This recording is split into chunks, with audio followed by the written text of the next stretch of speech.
अरे हळू, तुला दिसत नाही का रे? कोण आहे? हा आवाज येतो कुठून आहे? बाप्पा, मी खूप कठीण परिस्थितीमध्ये आहे.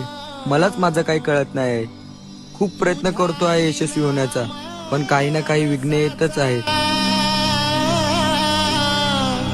जास्त विचार करत बसू नकोस. मी जर तुला संकटात टाकतो आहे म्हणजे काहीतरी वेगळं असेल ना.